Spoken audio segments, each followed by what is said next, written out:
Welcome to the midweek edition of TAS TV News, today being 3rd July 2025. I'm Arshley and here are the top stories making headline. On to our first story. Kenyans across the country are set to hold peaceful marches to mark 1 year since the deadly storming of Parliament. The nationwide demonstrations aim to remember those who died during the chaos and demand justice and reforms. While organizers stress non-violence, authorities are on high alert, concerned about potential unrest as tensions remain high ahead of what is expected to be a significant day of national reflection. Leila Fondo with more. Kenyans across the country are expected to hold peaceful marches today to mark the 1-year anniversary of the deadly storming of Parliament, a moment that deeply impacted the nation. The demonstrations are being organized to honor the lives lost during the violence and to renew calls for justice, accountability, and political reform. Organizers have urged participants to maintain peace and unity throughout the day. However, tensions remain high and authorities have heightened security in anticipation of potential unrest. Civil rights groups and the international community are closely monitoring this situation, viewing the anniversary as a critical test of Kenya's commitment to democratic expression and the right to protest. The day carries deep emotional weight for many citizens still seeking closure. Reporting for TAS TV, my name is Leila. Governor Abdi Guyo faces impeachment over misconduct and stalled development, a motion backed by all 18 MCAs. However, the High Court has temporarily halted proceedings, issuing a conservatory order until Guyo's petition is heard. This dramatic turn follows a report of MCAs moved for security. Guyo denies all politically motivated allegations, vowing to clear his name. The County Assembly has 7 days to respond, with a compliance hearing set for June 30th. Our reporter Mary with more information. It is in Isiolo where high-stakes political battle is unfolding. Governor Abdi Guyo faces impeachment over allegations of misconduct, but today it is temporarily halted by the courts. On June 10th, Sericho NCA Abubakar Godana tabled the impeachment motion accusing Governor Guyo of gross misconduct, abuse of office, and failing to execute key development projects. The governor has violated Article 73 of the Constitution and the Leadership and Integrity Act 2012 and the responsibility of leadership by failing to professionally perform his constitutional sanction duty owing to his constant absence from the office. Indeed, the governor reported to execute the function of the county government for location Nairobi City Council. The governor has violated Section 8 of the Leadership and Integrity Act 2012 of Public Trust, where he has constantly used his position to abuse public trust in the county government by exercising the powers of his office in a manner detrimental to prudent public service delivery, by persistent use of divisive and unbecoming language which undermines the office he holds the county administration. The governor has violated the Articles 73 and 75 of the Constitution on the conduct of state officers that is demeaning to his office, the whole and Section 11 of the Leadership and Integrity Act 2012 by persistently and willfully. The motion backed by 18 out of 18 MCAs focused on stalled county development, low revenue performance, and appointment of 36 advisor and 31 chief officers, despite being among Kenya's lowest funded counties. Embarrassing statement that even when I watched it, I couldn't watch it to conclusion. I started asking myself, this is a leader demonstrating behavior unbecoming of a leader of the stature of a governor of a county. But in dramatic turn, the High Court in Isiolo, led by Justice Heston Nyaga, has issued a conservatory order on June 16th, suspending the impeachment until Guyo's petition is fully heard. Tensions escalated recently, with sources reporting that MCAs were moved to Nakuru and Machakos over security fears ahead of the debate. Governor Guyo, who denies all the allegations, argues that the impeachment is politically motivated and insists that he will clear his name through the due process. Justice Nyaga has given the County Assembly 7 days to file a response, and Guyo's team 3 days thereafter, the case is set for a compliance hearing on June 30th. As this legal battle unfolds, Kenyans are watching to see whether the impeachment will proceed or if the due process will prevail. Reporting for TAS TV from Thika Town, Kiambu County is Arshley. Anger and anguish erupted in Nairobi yesterday as protests demanding justice for Albert Ojwang, who died in police custody, turned into violent clashes. What began peacefully quickly escalated with police and hired goons confronting demonstrators. Disturbing footage shows 2 anti-riot officers beating and shooting an unarmed masked seller on Moi Avenue, leaving him in critical condition. The Kenya National Commission on Human Rights reports 22 casualties with injuries ranging from gunshot wounds, head cuts to whiplashes and asthma from tear gas. Arshley with more information. Anger and anguish erupted in the heart of Nairobi yesterday as protesters poured into the streets demanding justice for Albert Ojwang, who died while in police custody. That have condoned, barricaded the venue that we were supposed to initiate and begin our peaceful demonstration calling for justice for the late Albert Ojwang. What had been intended as peaceful protest to demand accountability over the murder turned into all-out clash between peaceful protesters, police, and the hired goons.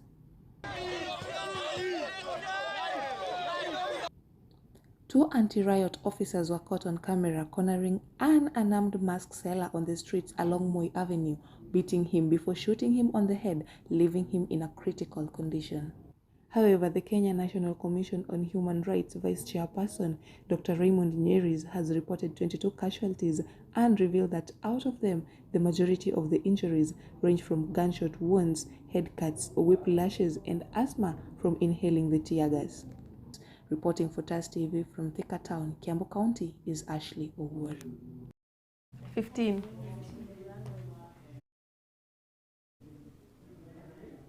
Tensions continue to rise with Kenya Kwanza coalition as President William Ruto, speaking in Lugari, issued a bold challenge to Deputy President Rigathi Gachagua and opposition leaders, urging them to settle matters outside. The president slammed those he accused of fueling tribalism and bitterness, warning that Kenya is bigger than any one individual. His remarks were widely seen as a sharp response to Gachagua's recent calls for Mount Kenya unity and debatable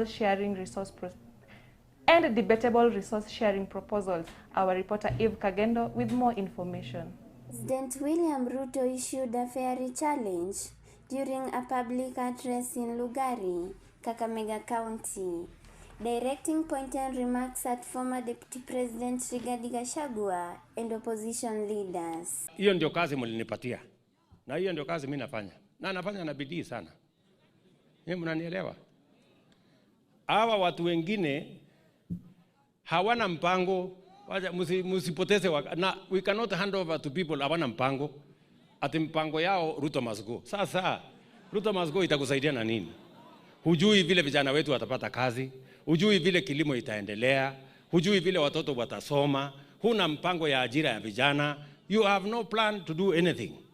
Ni mtakubali hii story hao watu ambao hawana mpango yoyote. Ati kazi yao kubwa ni ukabila. Shares, sijui ya nani, sijui chuki, sijui kisirani. Hata mwangalia wakiongea, wanaongea na kisirani mingi sana. Ni kama sijui nani aliwakosea. Na kama wako na kisirani na mimi, wawachane na Wakenya, wakuje tukutane kando huko. Kama namna gani? Nitawamalizia pale kando. Wao watu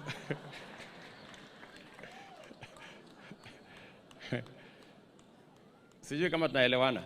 Ya muhimu, ndugu zangu watu wa Kakamega, ya muhimu ni vile vijana wetu watapata kazi, vile kilimo itatupatia pesa, vile watoto wetu watasoma, na vile matibabu itapatikana.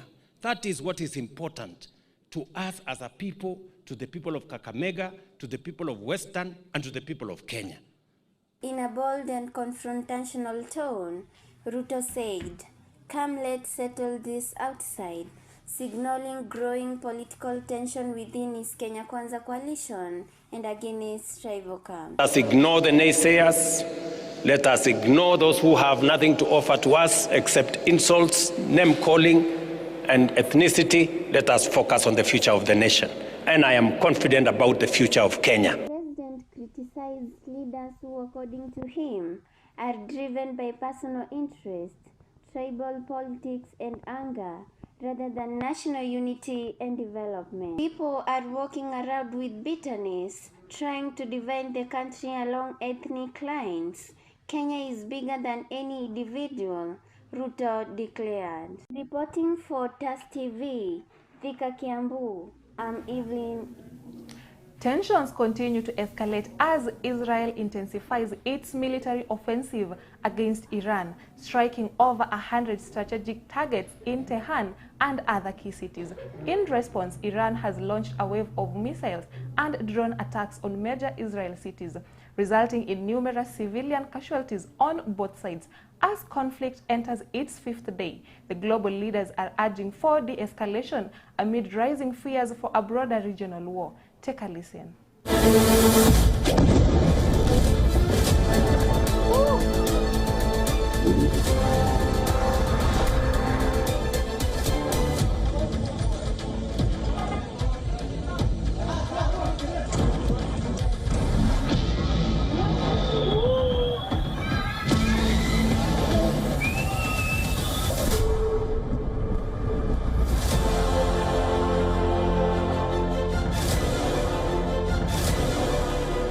Continues to escalate with both countries exchanging heavy strikes as they initiated a major campaign of fighter jets and drone strikes across Iran targeting nuclear and military sites, including surface-to-surface missile production facilities and detection radar sites.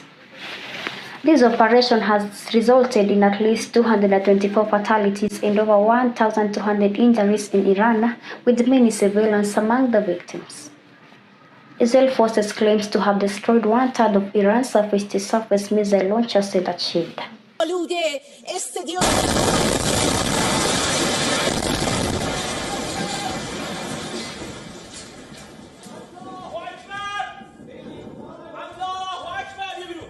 Tehran has launched barrages of missiles and drones, hitting Israel cities and towns, causing at least 24 deaths and 592 injuries. A major oil refinery in Haifa was among the targets. The Israeli Defense Forces confirmed intercepting over 100 Iranian UAVs. Both sides remain defiant, with Israel Prime Minister Benjamin Netanyahu asserting the offensive aims to thwart nuclear and missile threats. Iran's Foreign Minister Abbas Araghchi vowed to pummel Israel until attack stops. فارس یک اشتباه بزرگ راهبردی است که احتمالاً با عمد و با قصد صورت میگیره و هدف اون کشاندن جنگ به فراتر از خاک ایران هست. منطقه خلیج فارس منطقه بسیار حساس و پیچیده‌ای هست و هر گونه تحول نظامی در اون میتونه کل منطقه رو و بلکه کل جهان رو درگیر بکنه. رژیم اسرائیل خواهان هیچ توافقی در موضوع هسته‌ای نیست، خواهان مذاکره نیست، خواهان دیپلماسی نیست و تجاوز به ایران در میانه مذاکرات هسته‌ای نشون دهنده مخالفت رژیم اسرائیل با هر گونه مذاکره‌ای هست. الان هم کاری که انجام شده دقیقاً برای تخریب دیپلماسی، تخریب مذاکره بوده و ما متاسف هستیم که escalation, with the China urging its citizens to leave Israel as soon as possible, and the G7 leaders affirming Israel's rights to defend itself while urging Iran not to develop nuclear weapons. US President Donald Trump cut short his G7 summit visit, signaling deeper US involvement in crisis. Trump urged Iran to negotiate, stating Iran is not winning this war and they should talk immediately before it's too late. The conflict's trajectory remains uncertain, with both sides dug in and the potential for further escalation high. Reporting live from TAS TV, I'm Terry Esther. We'll take a short break, but there is much more ahead of TAS TV News. Stay with us, we'll be right back. Ready to learn German? TAS College is the perfect place to start. Grab a partial scholarship opportunity in German language beginner course today and unlock new opportunities to work abroad. Guten Morgen. Good morning. Guten Tag. Good afternoon. Guten Abend. Good evening. These are some of the 54042 to enroll today. TAS College, striving through talent.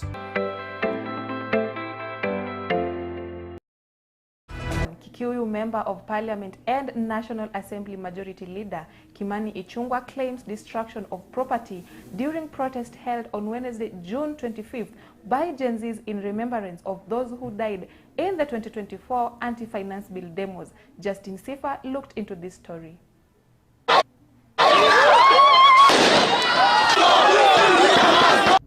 The Wednesday of June 25th protests, which were held in remembrance of those who died in the 2024 anti-finance bill demos, not only affected the common citizens but also the politicians. Kikuyu Member of Parliament and National Assembly Majority Leader Kimani Ichung'wah was one of the legislators who had a story to tell.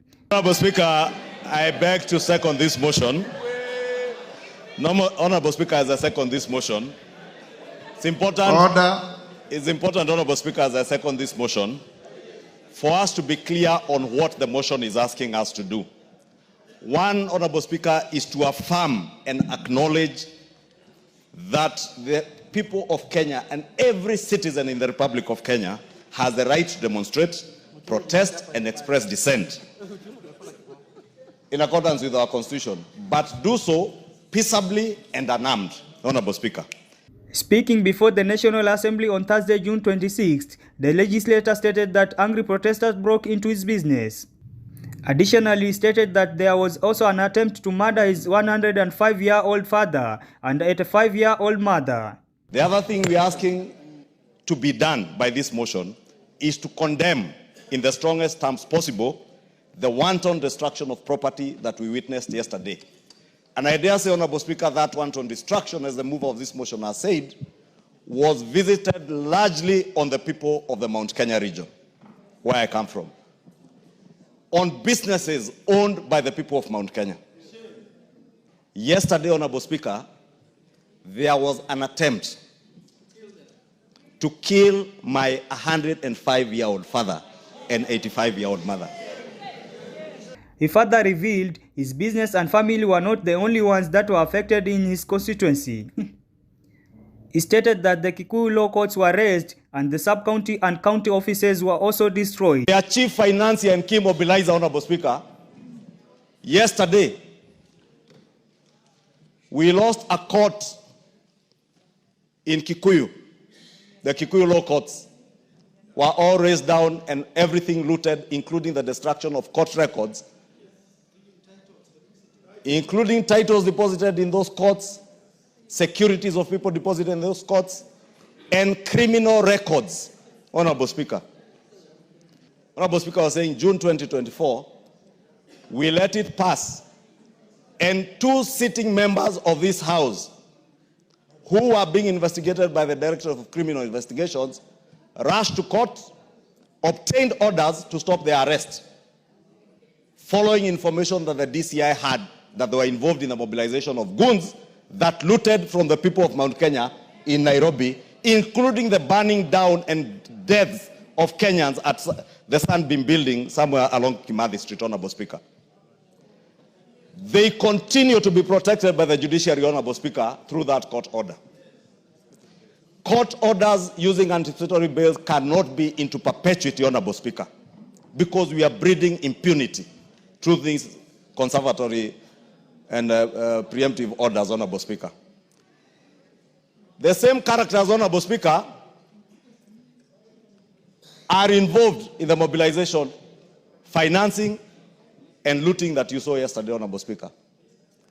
Their chief financier and key mobilizer, Honorable Speaker, Yesterday, Ichung'wah claimed that the people who destroyed properties in his constituency were hired to carry out the task. Justin Sifa, TAS TV. A teenager has been arrested for the murder of a 3-year-old in Nakuru.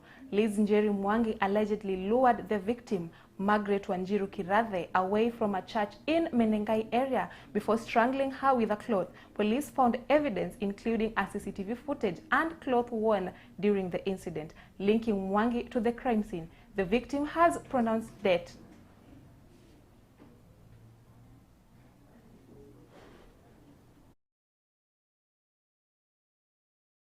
Onyesha mtoto akitoka kwa kanisa na huyo msichana mwenye alimuua, ikafika mahali msichana ni mrefu kuniliko.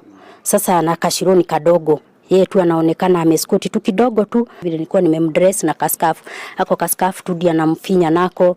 Mtoto ana struggle kiasi na anaanguka. Huyu msichana anaangalia mtoto anaona kweli amekufa. Lakini kwa mafikirio yangu nafikiria hawa wasichana ni wale wanakuwa possessed. Sababu kuua mtu kama ni mtu ambaye alikuwa ni ile mtu unamokuua mtu, wewe huwa mtu unarudi hapo kwa kanisa. Wewe huwa mtu ambaye ni kitendo unaitaka capital offense na uende ukae nyumbani tu. Police say Mwangi was arrested after a thorough investigation and crucial evidence was recovered. CCTV footage linked the suspect to the crime scene and the clothes she wore during the incident, along with the piece of cloth used to commit the crime, were found in her possession. Atachunguzwa na atapelekwa mpaka hospitali tujue the state of mind.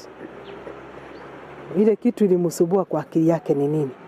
Ifike kufika kuua mwenzake, na baada ya hayo sheria itachukua mkondo wake. Akot Mercy reporting for TAS TV, Kiambu County. The government of Kenya has approved the recapitalization of Kenya Medical Supplies Authority KEMSA to strengthen its capacity to stock and distribute essential medicines for medical supplies for the financial year 2025-2026. This renewed funding aims to eliminate drug stockouts, ensure timely deliveries to public health facilities, and support the rollout of universal health coverage across all the 47 countries. Our reporter John Masharia with more information. Financial difficulties at the Kenya Medical Supply Authority has led to a period of challenges, key among them being an ability to procure essential health products and technologies. Speaking at the Half-Year House in Nairobi County during a media briefing on the ongoing rollout of Tafikia, the Health Cabinet Secretary Adedwale said comprehensive reforms plans are underway at the Kenya Medical Supply Authority KEMSA to ensure drugs are available across all the public health facilities in the country. To make sure that the story of hakuna madawa kwa mahospitali hasa ya serikali will be a thing of the past. And that's why we are refilling the capacity of KEMSA from the current 47% to 99%.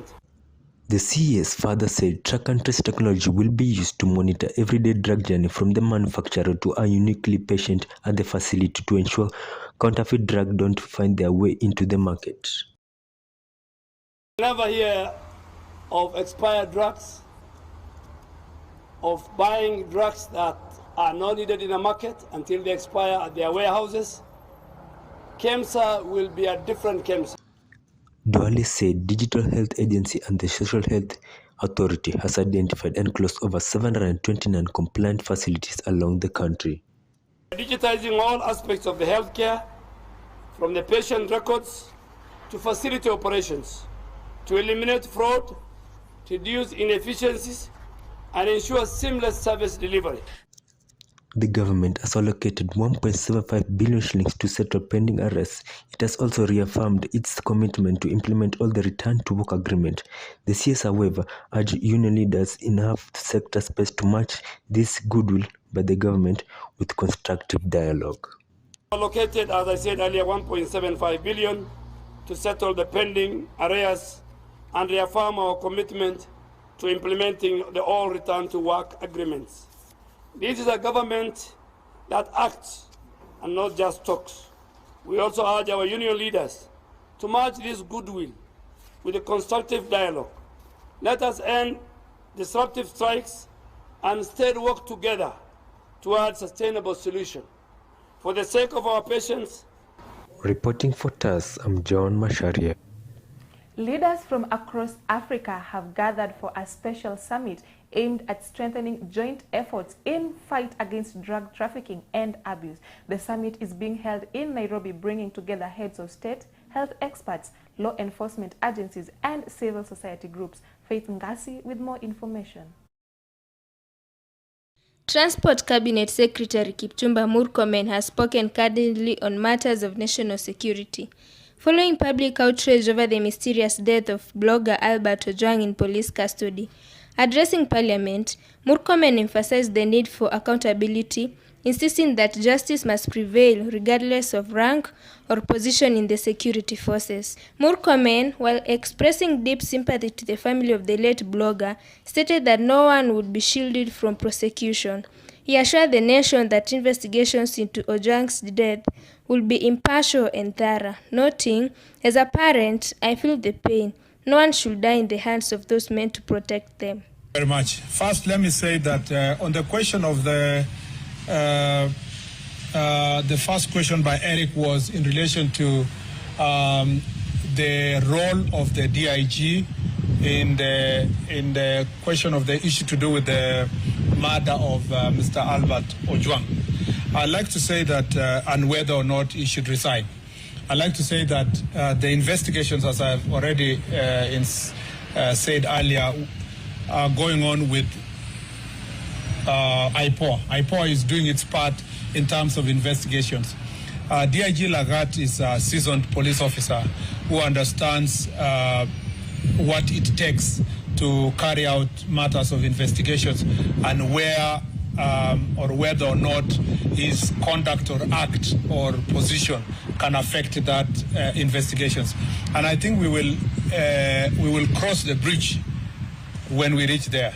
When there is a closer relationship between the investigation that IPOA is doing and what he considers to be an interference, I think we will cross that bridge when we reach there. At the moment, let's leave the IPOA to do its part, but also the DIG himself to assess the extent of his involvement based on the investigations that are going, or his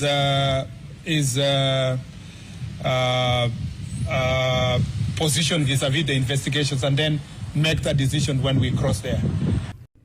At the same time, the Cabinet Secretary warned against blanket condemnation of the police, saying that many security officers operate under extremely tough conditions.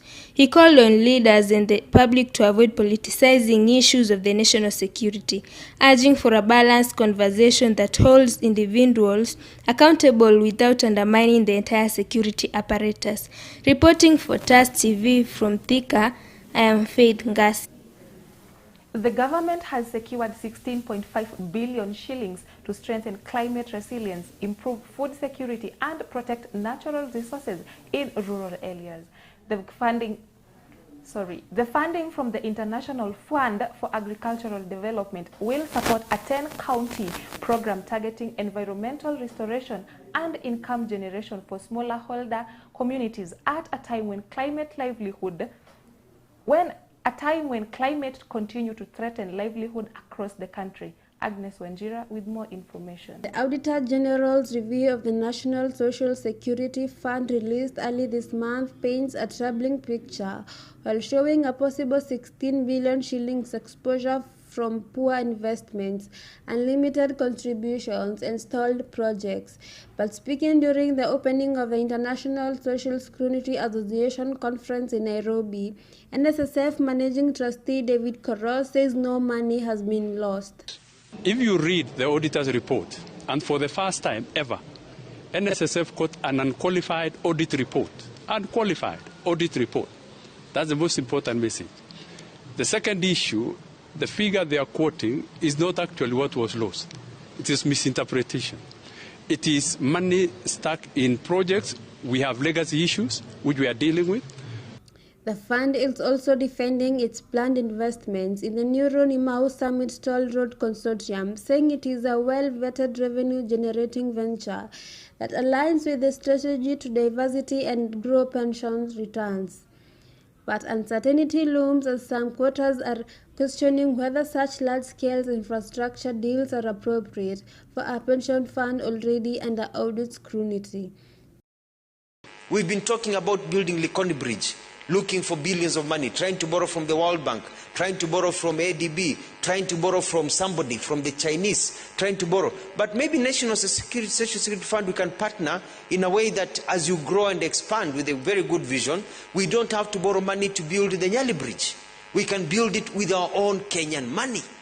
With 16 billion shillings in question and billions more poised for investment, the spotlight is firmly on SSSF's next move and whether it can truly balance growth with safety in managing the country's retirement lifeline. Agnes Wanjera reporting for TAS TV, Thika.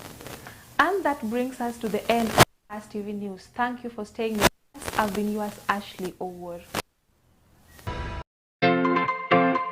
To learn German, TAS College is the perfect place to start. Grab a partial scholarship opportunity in German language beginner course today and unlock new opportunities to work abroad. Guten Morgen. Good morning. Guten Tag. Good afternoon. Guten Abend. Good evening. These are some of the words that you will be learning in our school. So come and join the new beginner classes for German classes at our school. Whether it is for travel, career, or personal growth, TAS College has you covered. Whether you prefer online or physical classes, we have the ideal learning option for you. With monthly intakes and experienced instructors, you will be speaking German in no time. We are located in Thika Town along Kenyatta Highway at Nema Plaza 2nd floor opposite Thika Bazaar building. Ready to begin? Call 0798-154-042 to enroll today. TAS College, striving through talent.